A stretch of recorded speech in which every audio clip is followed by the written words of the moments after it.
Há promessas, queridos, que Deus ainda não pôde derramar sobre a tua vida, porque você está parado diante do Rio Jordão, diante dos gigantes, diante das muralhas. Tem que dar passos de fé. Eu queria olhar para Josué capítulo 1, e vai chegar agora o momento na história de Josué que ele deixa de ser o líder aprendiz e ele tem que exercer essa liderança como sucessor de Moisés. E esse capítulo vai nos apresentar outros valores que Josué teve que aprender para o exercício dessa sua liderança. A Bíblia diz assim em Josué capítulo 1: depois que Moisés, servo do Senhor, morreu, Deus disse ao ajudante de Moisés, chamado Josué, filho de Num: o meu servo Moisés está morto. Agora você e todo o povo de Israel se preparem para atravessar o rio Jordão e entrar na terra que eu vou dar a vocês. Como disse a Moisés, eu lhes darei toda a terra que pisarem. Os limites dessa terra serão os seguintes: ao sul o deserto, ao norte os montes Líbanos, a leste o grande rio Eufrates e toda a terra dos heteus, e a oeste o mar Mediterrâneo. Você nunca será derrotado. Eu estarei com você como estive com Moisés. Nunca o abandonarei. Seja forte e corajoso, porque você vai comandar este povo quando eles tomarem posse da terra que prometi aos antepassados deles. Seja forte, muito corajoso. Tome cuidado e viva de acordo com toda a lei que o meu servo Moisés lhe deu. Não se desvie dela, nem dela em nada, e você terá sucesso em qualquer lugar para onde for. Fale sempre do que está escrito no livro da lei. Estude esse livro dia e noite e se esforce para viver de acordo com tudo que está escrito nele. Se fizer isso, tudo lhe correrá bem e você terá sucesso. Lembre da minha ordem: seja forte e corajoso. Não fique desanimado, nem tenha medo, porque eu, o Senhor seu Deus, estarei com você em qualquer lugar para onde você for. Pai querido, ajuda-nos a compreender a tua palavra e aplica, Senhor, essa palavra ao nosso coração. Tu conheces a necessidade de cada pessoa aqui, Tu conheces o coração de cada um, Tu conheces os anseios, os medos, Tu conheces, Senhor, os desafios. Então, Pai, ministra sobre nós, é aquilo que eu oro em nome de Jesus. Amém e amém.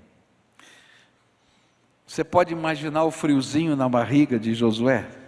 Chegou a hora. A Bíblia fala que mais ou menos 30 dias ele ficou parado no mesmo lugar. E ele começou a procurar o corpo de Moisés. 30 dias não era tanto tempo assim, porque 2 vezes que Moisés tinha subido na montanha, ele tinha ficado 40 dias.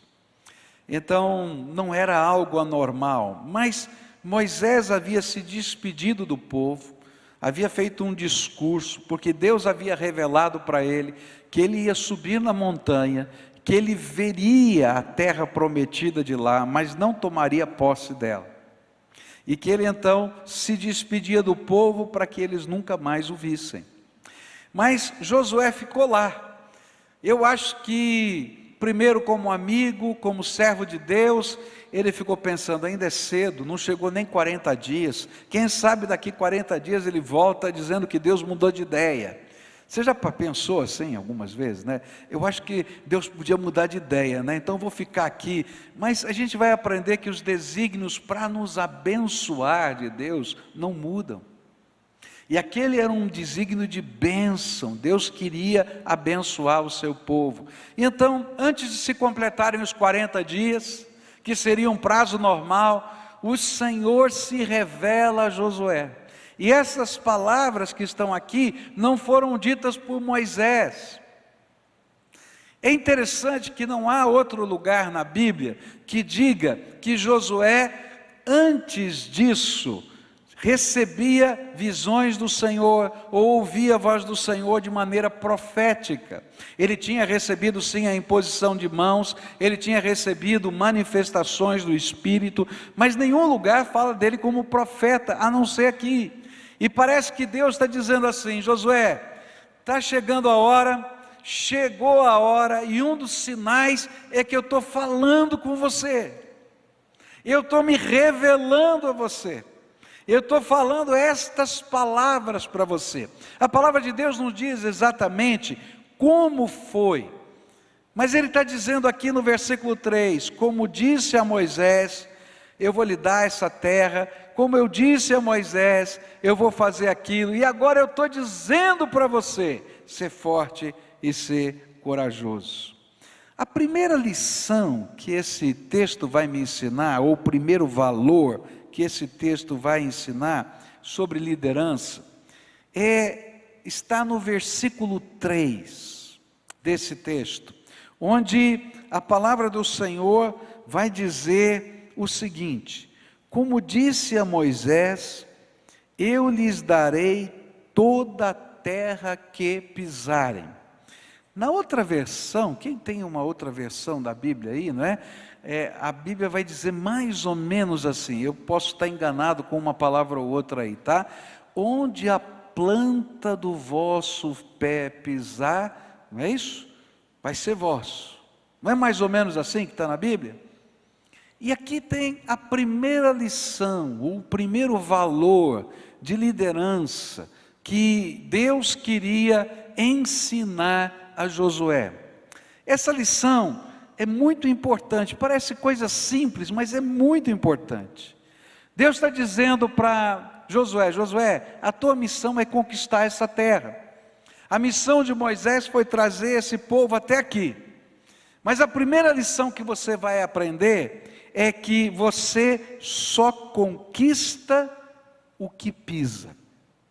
Ou você só conquista o que toma posse. É interessante porque a Bíblia está dizendo assim: Josué, eu estou dando para você, olha, o limite máximo ao norte é esse, o limite máximo ao sul é esse, o limite máximo ao leste é esse, o limite máximo ao oeste é o mar Mediterrâneo. Esta é a terra que eu estou dando para vocês. Ali habitam os gigantes, ali tem as cidades fortificadas com grandes muros, e onde você colocar o seu pé, onde você levar o povo para pisar e tomar posse, vai ser teu. Você só conquista o que pisa, você só conquista o que você toma posse. O líder é aquele que, ouvindo a voz de Deus e recebendo de Deus a visão do futuro melhor, que precisa ser trazido à realidade, pela fé se põe em marcha, enfrenta os obstáculos, crê contra a esperança, mas toma posse das promessas de Deus. Ele vai lá, toma posse das promessas de Deus. Há muitas pessoas que nunca alcançaram as promessas de Deus, não porque Deus não possa ou não queira dá-las, mas porque somente olham para a terra prometida, mas nunca se levantam para marchar. Está entendendo? Se Deus colocar no seu coração que Ele está te dando uma promessa, por exemplo, vou pegar uma coisa simples da vida, que Ele quer te dar uma casa, por exemplo, que você precisa de uma casa para morar, que esse é um desejo do seu coração. Mas se você nunca começar a economizar dinheiro para comprar casa, se você nunca começar a procurar uma casa, se nunca começar a colocar diante de Deus os negócios potenciais, Sabe quando você vai ter uma casa? Nunca. Porque você só conquista o que você toma posse. Eu não estou falando que você vai fazer loucura, você vai fazer alguma coisa que você não deveria fazer, ou que você vai ficar endividado. Não, é que na medida em que eu vou marchando na direção das promessas de Deus, Deus vai abrindo as portas. É muito interessante porque quando Faraó se colocou atrás do povo de Israel, e eles estavam encurralados entre o mar e aquela ravina atrás deles, e o exército de Faraó estava ali, e eles não podiam chegar, porque a coluna de fogo do Senhor estava ali, mantendo-os afastados. Moisés se ajoelhou com o povo para orar, para clamar a Deus por misericórdia, e é interessante a resposta de Deus para Moisés: diga ao povo que marchem. Eu fico pensando, coitado do Moisés, ele vai dizer, marchar para onde, Deus? Aqui só tem o mar. É isso mesmo, marcha, porque eu vou abrir o mar. Está entendendo? E aí ele diz assim, olha, toca aí com o cajado, e começa a soprar o vento. Ele diz assim, povo, fica de pé, agora não é hora de oração, agora é hora de ação. Nós vamos trabalhar, nós vamos marchar. E eu imagino o povo se preparando para a marcha, um olhando para o outro, esse homem é doido. Para onde a gente vai? E ele levanta aquele cajado, o vento começa a soprar, o mar começa a se abrir, ele grita, marchem! Eu acho que não estava tudo aberto ainda, quando o povo começou a dar os primeiros passos. Na vida de Josué foi assim, ele para diante do Rio Jordão, e ele tinha uma promessa, tudo quanto você pisar, não é isso? Tudo quanto essa terra é tua. E aí ele tinha que atravessar o Rio Jordão, e Deus tinha falado a ele em profecia, numa comunhão pessoal, que ele abriria o Rio Jordão da mesma maneira como ele abriu para Moisés o Mar Vermelho. E Josué, eu acho que foi muito mais testado do que Moisés naquela altura, porque ele, crendo nessa promessa, pegou a arca da aliança, colocou os sacerdotes à frente, e ele também, e eles começaram a marchar dentro do rio, e queridos, a água não abriu imediatamente, Deus não fez exatamente o mesmo milagre, não soprou o vento forte, não fez as muralhas. A palavra de Deus diz que à medida que eles iam caminhando na direção do meio do rio, a água ia baixando devagarinho, e quando eles chegaram na metade do rio, a água baixou completamente, mas eles tiveram que colocar o pé no lodo, eles tiveram que molhar os seus pés. Eu acho que de vez em quando o sacerdote olhava para trás e Josué dizia, vai andando, e ele lá, já andou no meio do lodo de um rio, você põe o pé, afunda o pé e faz força, você não consegue correr, e estavam levando a arca, mas ele tinha uma promessa, tudo quanto a planta dos seus pés pisar, será vosso. A lição, o valor que está aqui contido, é que se eu nunca molhar os meus pés, eu não vou ver o rio baixar. Você nunca vai andar sobre as águas, se não se dispuser a sair do barco, segundo a ordem de Jesus, como Pedro saiu. Lembra de Pedro? Se és tu, Senhor, manda eu andar contigo. Ele diz, vem. Ele anda. Aí você vai dizer assim, mas lembra lá, pastor, ele afundou no meio do rio, no meio do mar. Não é verdade? É verdade. Mas ele andou 2 vezes sobre o mar. A primeira, quando ele andou sozinho, e a segunda, quando Jesus pegou pela mão e levou de volta para o barco. Quem tem a coragem de pisar, de dar o passo de fé, de tomar ação, de tomar frente naquilo que é promessa de Deus, vai perceber o poder de Deus, e mesmo que afunde, vai andar outra vez, porque o Todo-Poderoso é quem o sustenta e o coloca de pé de novo. Está entendendo? Agora, se eu ficar olhando o rio, se eu ficar olhando as muralhas, se eu ficar olhando os gigantes, se eu ficar olhando a terra que mana leite e mel, e nunca der passos na direção da promessa de Deus, sabe quando essas promessas vão acontecer? Nunca. E quer saber?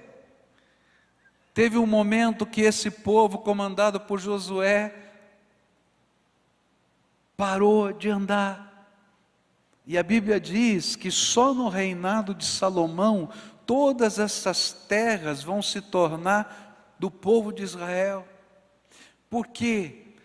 Porque eles pararam de tomar posse. Eles se contentaram com o que tinha.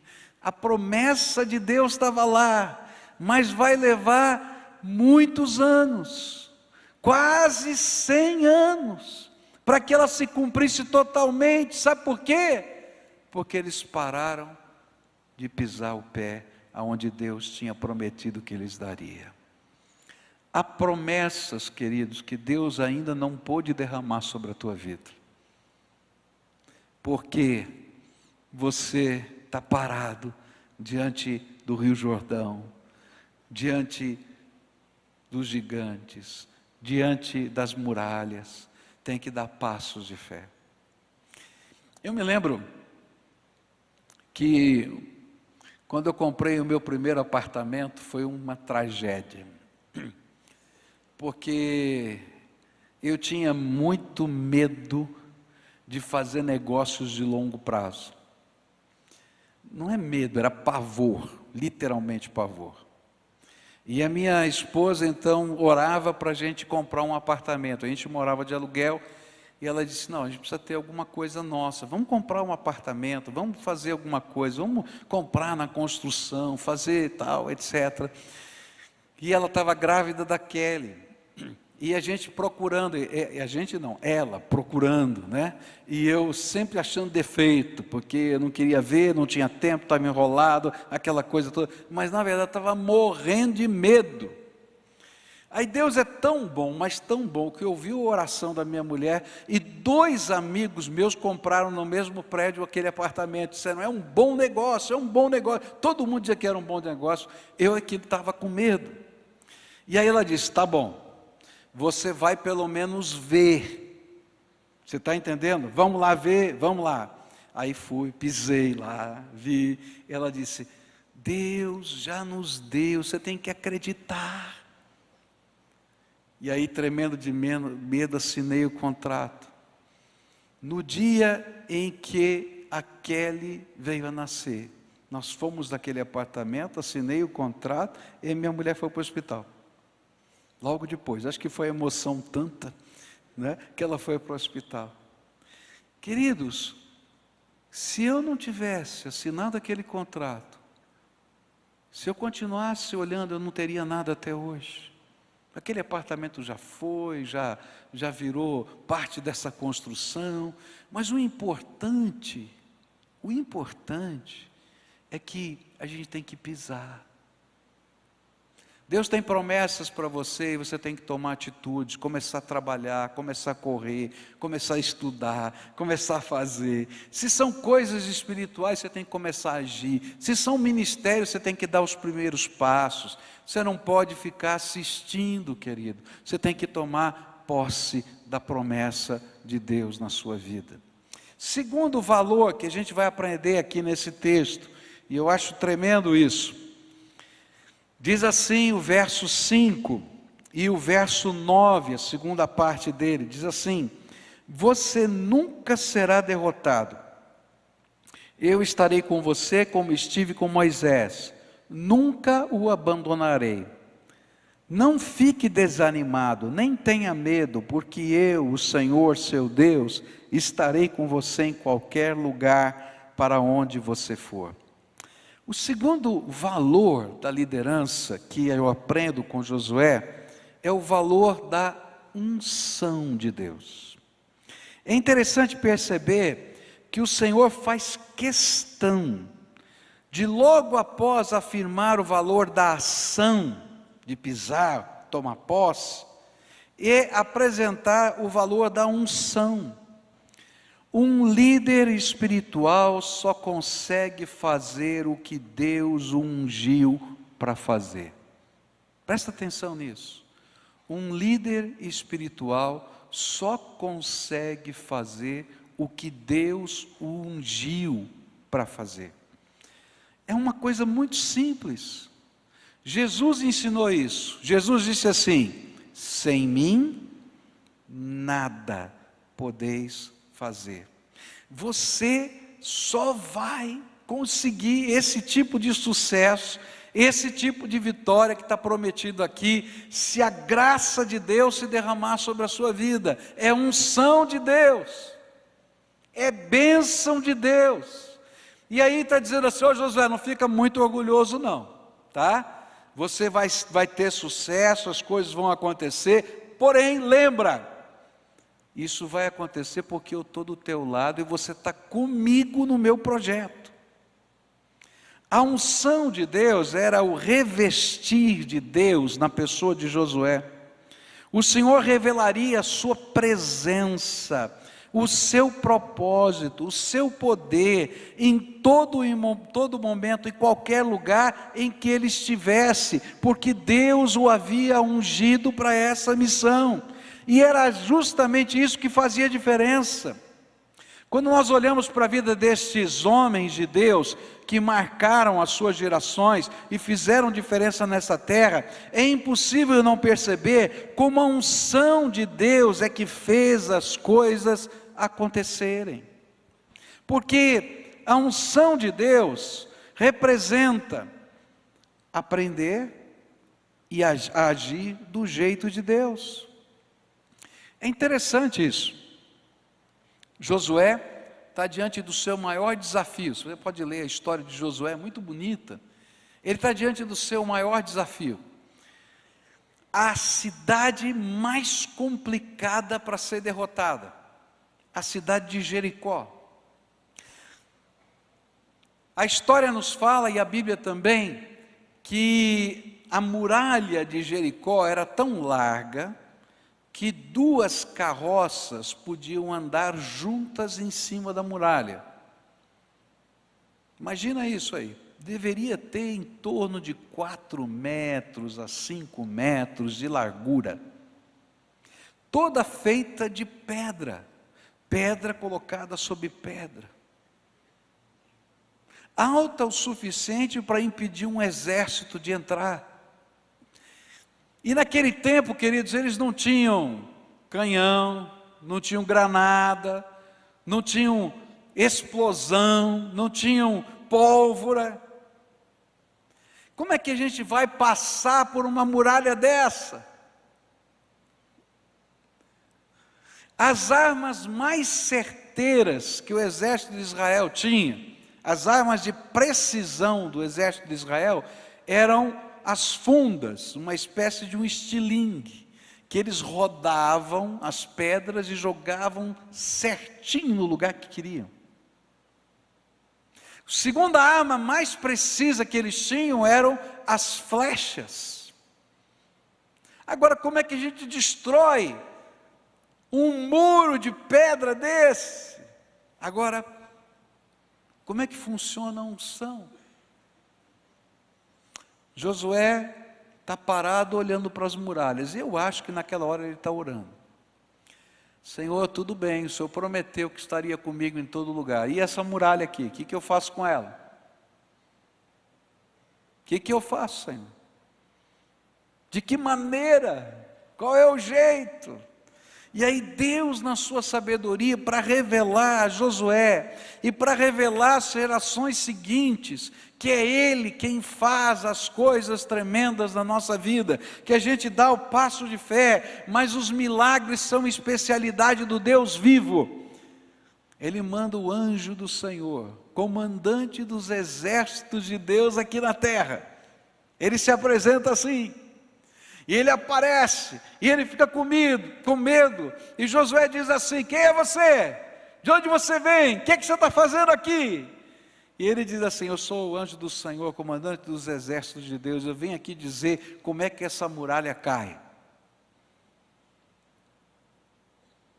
Ele: tá bom, então me diga, Josué era um estrategista, ele era um general. Com certeza ele começou a pegar uma pedra para desenhar no chão os traços da batalha. Olha, coloca o seu exército assim, faça assado. Ele está pensando desse jeito, coloca a linha de flechas aqui, faz o cerco, corta a água, porque era esse o jeito daquele tempo. Eles cortavam o suprimento de água, levava meses e meses e meses até acabar todo o suprimento da cidade, e aquela cidade cercada por muros que não tinha como se sustentar, tinha que abrir as portas. E ele está imaginando que é isso que Deus vai passar para ele. O suprimento de água está aqui, fecha isso. Aí o anjo do Senhor diz assim: Josué, é o seguinte, você vai reunir todo o povo, e uma vez por dia, durante 7 dias, você vai marchar. Marcha. Em silêncio absoluto. E no 7º dia você vai marchar 7 vezes. E na 7ª vez que você vai marchar, todo mundo vai gritar. Os sacerdotes vão tocar o chofar. E quem tiver um jarro na mão vai quebrar. E vai fazer um grande barulho. Porque essa muralha vai quebrar no grito. Literalmente. Agora, unção de Deus não é só a bênção para que as coisas deem certo, mas é a coragem de fazer as coisas do jeito que Deus mandou. Você imagina o general Josué chamando os seus oficiais, dizendo assim: já tenho a estratégia da batalha, como é que a gente vai fazer? E ele conta tudo que o anjo falou. Aí um olha para o outro e diz assim: esse aqui não é Moisés não, esse é só Josué. Vamos lá, né? Tem que fazer, ele é que manda, vamos lá. Mas no 7º dia, na 7ª volta, quando eles gritaram, as muralhas começaram a cair, e o exército que cercava toda a cidade, entrou pela cidade por todos os flancos, por todos os lados ao mesmo tempo, porque Deus deu a vitória. A unção de Deus é esse mover do Espírito, que a gente não tem resposta, e Deus, na sua sabedoria, faz algumas coisas tão estranhas, para que todo mundo saiba que foi o Senhor, porque Ele não divide a sua glória com ninguém. A unção de Deus vai envolver a gente aprender a disciplinar o povo da maneira de Deus. De repente eles vão para uma cidadezinha bem pequenininha, depois de vencer Jericó, eles vão para uma cidadezinha chamada Ai. Era alguma coisa para resolver logo, fácil, e eles têm uma grande derrota. E aí Josué volta e diz: Senhor, não estou entendendo nada. O Senhor prometeu que nos daria a vitória, onde eu pisasse a planta do meu pé, onde as coisas iriam acontecer, e não aconteceu, Deus, o que está acontecendo? E aí Deus vai falar para Josué uma coisa tremenda, diz assim: não aconteceu porque tem pecado no meio do povo. E aí Josué olhou para ele e falou: Senhor, eu pequei contra o Senhor? O que eu fiz? Eu quero acertar. Ele falou: não, meu filho, o pecado no meio do povo atrapalha o povo inteiro, e você precisa disciplinar essa gente. Ele diz assim: eu vou te revelar o pecado. Por quê? Deus tinha dito que aquela primeira vitória na cidade de Jericó era para a glória de Deus. Por isso, o despojo, que é o pagamento para aquele que luta na batalha, o despojo é aquilo que ele podia saquear do inimigo. Esse despojo não seria de ninguém, e toda a cidade seria queimada, e nada seria retirado, absolutamente nada, para que o povo entendesse que aquilo veio de Deus, e que isso seria colocado, esse despojo, como oferta a Deus, reconhecendo que Ele deu. O problema não era o despojo, o problema não era o ouro, não eram as capas que estavam com Acã, mas era o valor. Se eu não entendi que veio do Senhor, eu nunca vou querer devolver ao Senhor. Se eu não entendi que isso é obra de Deus na minha vida, eu nunca vou render louvores ao nome de Deus, eu nunca vou respeitar a glória do Senhor. E então, Acã vai lá, viu umas barras de ouro, umas capas lindas, umas roupas bonitas, ele vem, esconde, leva para sua tenda, mostra para sua família diz, fica quieto, toda a família está conivente, abre um buraco debaixo da terra, escondem debaixo da tenda e ficam lá. Tem pecado, tem alguma coisa errada, e Deus não diz exatamente o que é. E aí eles fazem uma coisa inusitada. Deus diz para Josué: Josué, vamos tirar no palitinho que eu vou revelar para você quem é a pessoa. Sabe aquele do palitinho fininho assim? Então vamos fazer o seguinte, pega todos os líderes de família, que as tribos estavam ali, e nós vamos descobrir qual é a tribo que está em pecado. Aí caiu lá na tribo da família de Acã. Agora nós vamos pegar os clãs de todas as famílias, vamos colocar os palitinhos, vai tirando os palitinhos, a gente vai descobrir quem foi. E aí a gente vai chegar lá e dizer, o que está acontecendo? Chegaram na família de Acã, na tenda de Acã. Cavaram um buraco. E lá estava o despojo que não deveria estar. E aí ele tem que disciplinar essa família do jeito que Deus vai dizer. O que a Bíblia está ensinando para a gente? É que a unção de Deus não é um passe de mágica, onde você tem o toque de Midas, né? Que onde você encosta vira ouro. Não, é que você, como servo de Deus, tem a promessa de Deus, está marchando na direção dessa promessa, mas tem um compromisso de glorificar a Deus, de fazer as coisas do jeito de Deus, e de acertar a sua vida da maneira que Deus falar. Querido, a unção de Deus se perde, e aquelas promessas ficam travadas, quando o pecado entra na nossa vida. Não tem jeito de Deus abençoar as coisas erradas que a gente faz, sem que haja arrependimento, confissão e entrega, sem que haja mudança de vida. Se você quiser enganar a Deus, você vai esconder debaixo da tua tenda o teu pecado, vai achar que ninguém está vendo, e de fato ninguém do povo sabia, mas Deus sabia, e toda a bênção que Deus queria derramar sobre todo o povo, estava estagnada por causa da família de Acã.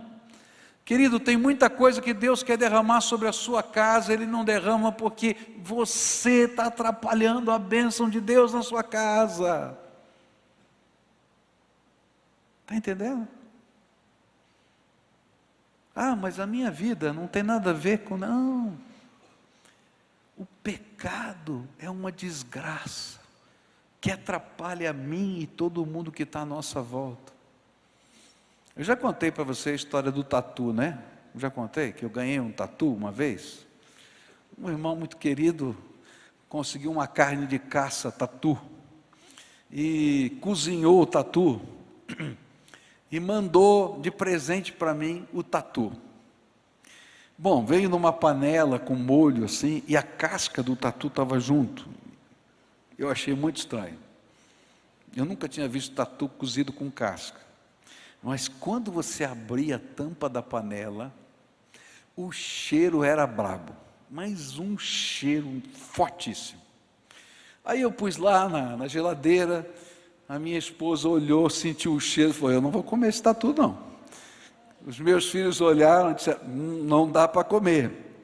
E aí, era sábado de manhã, já tinha passado o tatu a noite inteira em casa na geladeira, e ninguém teve coragem de comer, aí a minha mulher disse assim, vamos jogar fora esse tatu, porque ninguém vai comer esse tatu. Daí pegamos, jogamos, colocamos num saco, fechamos bem, jogamos lá no lixo, né? No prédio tem aquelas tambores, né, que ficam nos andares, coloquei lá, outro saco, tudo certinho, e fomos embora. Voltamos à noite. Quando voltei à noite, o zelador do prédio estava desesperado, passando desinfetante no prédio inteiro. Aí eu disse, o que aconteceu? Eu não sei quem foi, mas jogaram carniça lá no seu andar, e essa carniça infectou o prédio inteiro, e não tinha jeito da gente tirar. A gente tirou o tambor, mas o cheiro estava em tudo quanto é lugar, então me mandaram passar desinfetante em todos os andares. Eu fiquei bem quietinho, não falei para ninguém até hoje, que era o raio do tatu. Mas o pecado é assim, gente.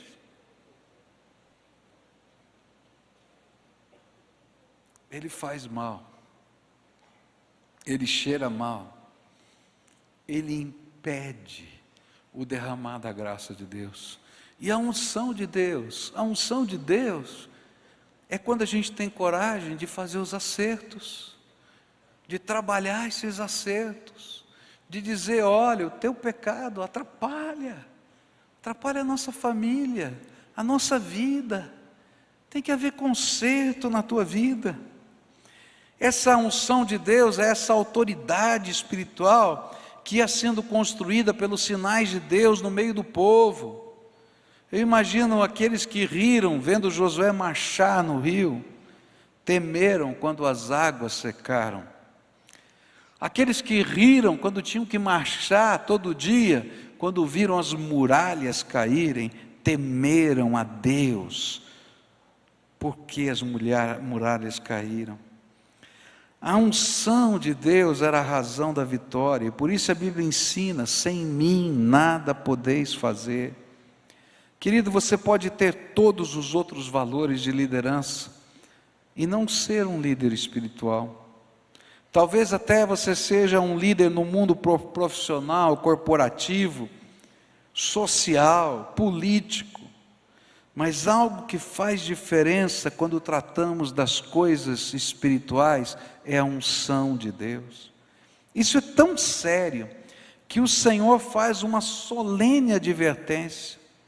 E quando você perceber que está lidando com o ungido do Senhor, preste atenção com essa solene advertência. Diz assim em 1 Crônicas 16, não toqueis os meus ungidos e aos meus profetas, não façais mal. Por quê? Porque quem toca no ungido de Deus, está tocando no Senhor, e o Senhor é que luta por ele. A mesma promessa foi dada a Josué. Essa mesma promessa que foi dada a Josué serve para cada um de nós. Quando nós formos os ungidos por Deus para um determinado propósito, Ele será por nós. Ele se colocará à nossa frente. E se Ele é por nós, quem será contra nós? Se Deus te ungiu para alguma coisa, querido, leva a sério. Mas vai lá e dobra o joelho para saber como fazer. Vai lá, checa a tua vida para ver como você está. Checa a tua casa, checa o teu povo, checa a liderança que você tem. Por quê? Porque essas coisas fazem parte da dinâmica de um mundo espiritual, e nós precisamos da graça de Deus. O último valor que eu quero falar com vocês nessa noite, vai aparecer nos versículos de 6, 7 e 9. Diz assim, seja forte e corajoso, porque você vai comandar esse povo quando eles tomarem posse da terra que prometia aos antepassados deles.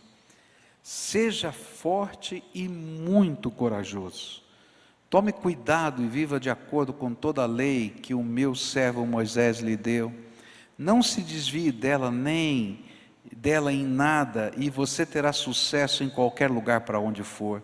Lembre da minha ordem, seja forte e corajoso, não fique desanimado, nem tenha medo, porque eu, o Senhor seu Deus, estarei com você em qualquer lugar para onde você for.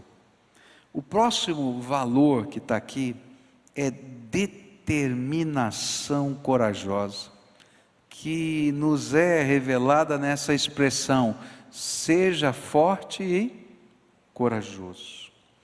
Uma das maneiras da língua hebraica expressar importância, ênfase, é a repetição. Então, quando você está escrevendo em hebraico, cada língua tem uma maneira de expressar ênfase, importância. Nós, por exemplo, temos o superlativo, né? Isso é importantíssimo, tá? Não existe superlativo na língua hebraica. É por isso que você vai encontrar santo, santo, santo é o Senhor. Porque dizer santo, santo, santo é o Senhor, você está dizendo Deus é santíssimo, tá? Então, uma das maneiras de você expressar na língua hebraica importância, valor, é a repetição. Nesse texto, só nesse capítulo, 3 vezes aparece essa expressão: seja forte e corajoso. Nesses versículos que nós lemos, 3 vezes ele repete isso. Agora, quando a gente estuda a história de Josué, vai descobrir que mais outras 2 vezes Deus usou essa mesma expressão para Josué. Em Deuteronômio 31, versículos 7 e 23, é Moisés que vai falar: seja forte e corajoso, seja forte e corajoso. E no dia em que Deus está falando com ele, que ele está assumindo, Deus repete 3 vezes: seja forte e corajoso. 5 vezes Deus falou isso para Josué. Mas o que ele queria dizer com isso? Que Josué precisava ser mais determinado que os obstáculos que ele enfrentaria.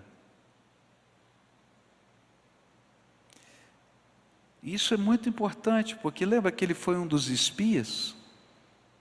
E aqueles espias, exceto ele e mais um, todos eles temeram os obstáculos. E Deus estava dizendo: está lembrando dos espias? Por causa deles, vocês ficaram vagando no deserto 40 anos. Seja forte e corajoso, seja determinado naquilo que Deus colocou como propósito para você, mais determinado do que o tamanho das muralhas, mais determinado do que o tamanho dos gigantes que se levantariam, mais determinado do que os pecados do povo que queriam impedir a bênção, mais determinado do que as críticas.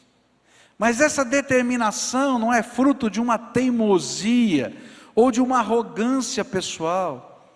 Ela é fruto da certeza da visão, da missão e dos métodos revelados por Deus. Queridos, quando Deus falar com você, mesmo que você tenha que ficar sozinho,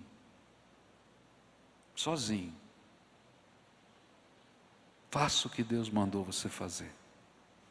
Mesmo que você seja criticado pelas pessoas que você mais ama, faça o que Deus falou para você. Mesmo que você esteja tremendo de medo, faça o que Deus falou para você. Isso não é teimosia, isso é inteligência espiritual, porque burrice é ouvir qualquer outra voz que não seja a voz de Deus na nossa vida. Por isso Deus vai dizer para Josué: Josué, seja forte e corajoso. Seja forte e corajoso. Por isso, quando Deus nos fala, não podemos mais ouvir ninguém. Nós precisamos ser fortes e corajosos o suficiente para que a nossa convicção se torne inspiração para os que têm dúvidas no caminho do Senhor. Gente, aqueles homens e mulheres que nos inspiram, que a gente lê na história, foram fortes e corajosos para cumprir o propósito de Deus na vida deles. A gente tem um momento novo na história dos evangélicos no Brasil. Na nossa igreja, não sei em outras igrejas, 70% dos membros da nossa igreja, são 7.400 membros hoje, 70% deles são primeira geração de crentes. Está entendendo? São os primeiros convertidos na família. Muitos desses são jovens e adolescentes. Nós temos cerca de 40% da igreja entre jovens e adolescentes, primeiros convertidos na família. Queridos, muitos desses primeiros vão ter que passar por algumas batalhas. A gente viu hoje, por exemplo, o batismo. Não é fácil assumir o batismo diante de toda a família, não é verdade? Mas aí o Senhor vai ter que dizer para essa primeira geração: seja forte e corajoso. Você crê? Então vive isso. Agora, não é fácil a gente viver numa casa, numa família, e ser o primeiro crente, às vezes, né? E, de repente, bater de frente com um estilo de vida.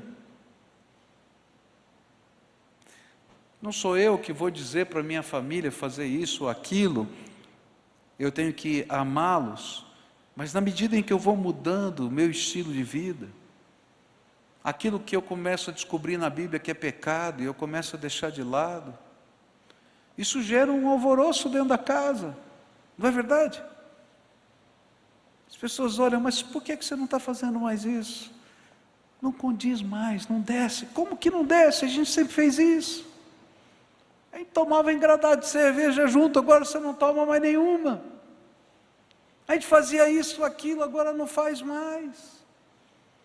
A gente faz isso por convicções espirituais, e não porque alguém está mandando a gente fazer, mas fazer isso diante dos amigos, diante da família, assumir posturas, é difícil. E aí Deus vai ter que dizer para o seu ungido: seja forte e corajoso. Muitas dessas pessoas estão vivendo um dilema com a sua sexualidade. Por quê? Porque nesse mundo a sexualidade é uma coisa privada, e se você faz amor antes do casamento, depois do casamento, com o casamento, sem o casamento, com homem, com mulher, com bicho, com o que for, tanto faz, isso é problema teu. Mas não é assim que está na Bíblia. A palavra de Deus vai dizer que a sexualidade é feita para dentro do casamento. E de repente você se converte, você se confronta com a palavra de Deus, e você vai se ver em pecado, e você vai ver lá com uma cã que Deus não pode abençoar o pecado, e você vai ter que fazer acertos, vai ter que chegar para a pessoa que você gosta e dizer: olha, ou casa, ou não dá. Não é fácil. Mas a Bíblia vai dizer para esse ungido de Deus: seja forte e corajoso. Você está entendendo? O ser forte e corajoso não é só para derrubar as muralhas, não. É para viver a vida cristã todo dia, porque nós estamos na contramão da cultura, queridos. Nós temos um valor que é Deus na nossa vida, a palavra dEle. Não vai dar tempo da gente falar agora hoje, vou continuar semana que vem. Quando Ele falar da palavra, Deus vai dizer: olha, não se afaste dessa palavra, nem para a direita, nem para a esquerda. Anda em cima da linha. Mas para isso, você vai ter que ser forte e corajoso. Hoje eu queria encerrar esse culto orando com gente que quer ser forte e corajosa, para dizer para Deus: Senhor, estou aqui para assumir compromissos com o Senhor. Eu estou aqui, Senhor, para aprender o valor da ação.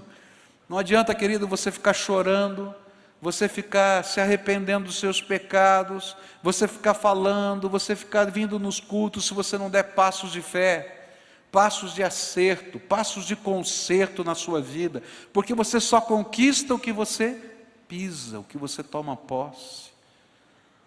E a gente precisa de gente séria que queira tomar posse dos compromissos com Deus. A gente precisa da unção de Deus, e a palavra de Deus é essa. Quando a gente dá passos de fé, Deus abre as janelas dos céus e derrama do seu Espírito para ser o nosso companheiro, porque Ele sabe que sem Ele você não pode fazer nada. Mas a gente tem que dar passos de fé. E quando a gente sai desse compromisso, a gente vai lá para fora, para o mundo, para a empresa, para os relacionamentos, para a família. E Deus vai dizer: seja forte e corajoso, porque eu sou contigo, meu filho. Onde você estiver, eu vou estar do teu lado. E vai dar certo, porque eu vou ser a tua bênção. E essa é a promessa de Deus para Josué e para todos nós. E nessa noite eu queria orar por pessoas que querem fazer um pacto com Deus, um compromisso com Deus. Estão ouvindo o chamado de Deus, não de agora, não hoje. Deus já está falando com você há muito tempo.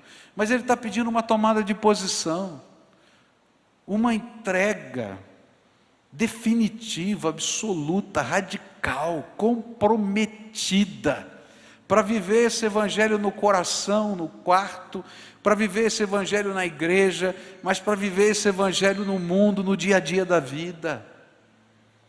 Um compromisso com Deus, que só ungidos de Deus fazem.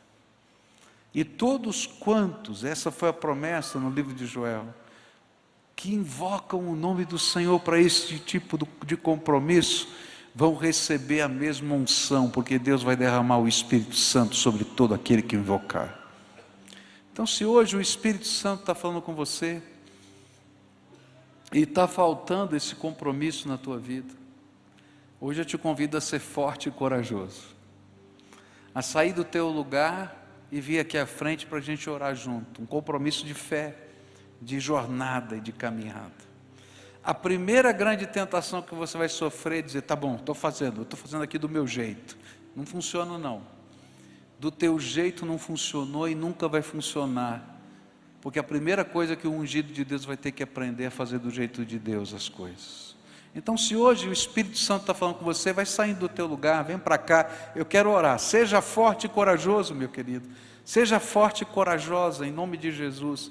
O Espírito de Deus está te chamando, toma posse, caminha, assume suas posições e decisões, segundo o propósito de Deus na sua vida. Deixa Ele conduzir você, do jeito dEle, da maneira dEle. Olha lá na tua casa, faz uma revisão do que tem lá, que Deus detesta. Se você perguntar para Ele, Ele vai falar. E vai tirando o que Deus detesta da tua casa. Porque na barraca do servo de Deus, não dá para ter enterrado lá no fundo, coisa que não presta. Não é que essas coisas tenham demônios ou amaldiçoem você, é que Deus não gosta, e Ele não pode abençoar. Então faz uma limpeza. Senhor, eu quero começar do jeito certo, da maneira certa, segundo a vontade do Senhor para a minha vida.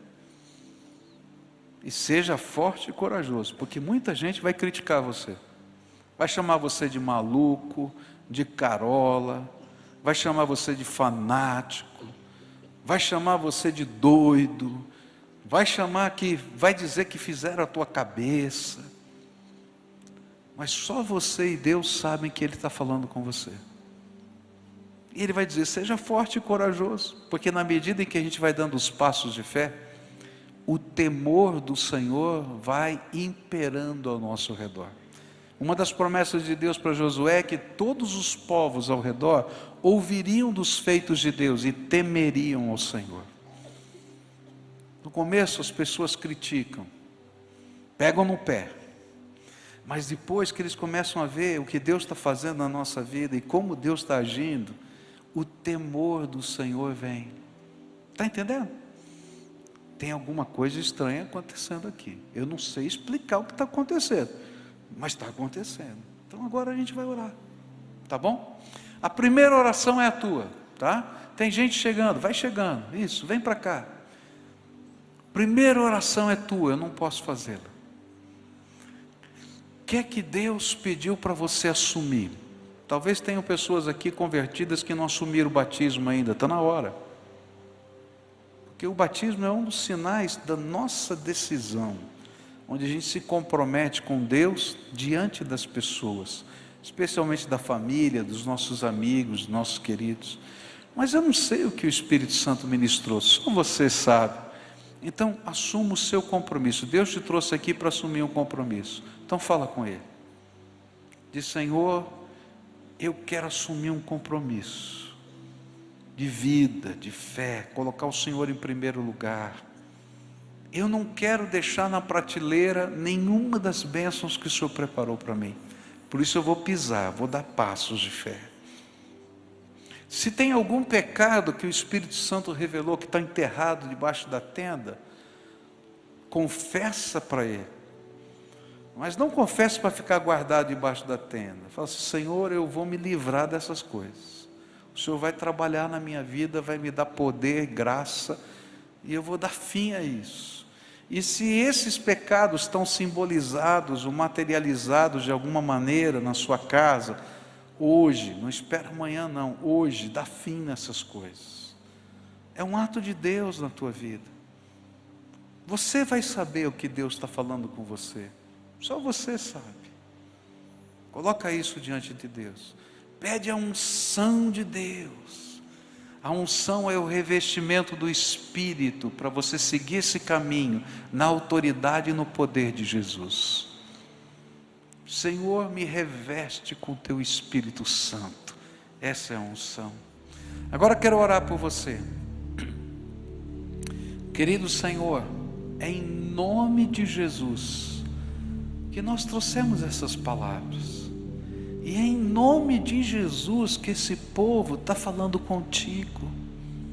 E nesta hora eu quero te pedir, Senhor, assim como tu fostes com Moisés, assim como tu fostes com Josué, assim como tu fostes com Elias, assim como tu fostes com Eliseu, assim como tu fostes com Davi, o teu servo, assim como tu fostes com cada um desses homens que temos estudado, que o Senhor seja com esses homens e mulheres que estão aqui, e que hoje, Senhor, as janelas do céu se abram e a unção do teu Espírito se derrame sobre eles. Seja ungido de Deus em nome de Jesus, e que nessa hora o sangue de Jesus, o teu Filho, purifique de todo pecado, e que toda forma de medo, que toda forma de opressão, que toda forma de angústia que tem impedido até aqui esses teus servos de darem os passos concretos de fé, que nesta hora, Senhor, venha uma santa coragem, uma santa determinação, para que eles continuem a dar esses passos de fé, não somente aqui no templo, mas quando saírem ali fora. Que eles continuem a dar esses passos de fé cheios de amor e misericórdia nas suas casas, junto aos seus queridos. Que eles possam ser os portais da paz em cada família. Se eles são os únicos nessa casa, que eles abram a porta da paz do Senhor nessa casa, da bênção do Senhor nessa casa, porque eles são ungidos do Senhor. Ó Pai, fica com eles, sela esses corações com a tua graça. É aquilo que oramos em nome de Jesus. Amém.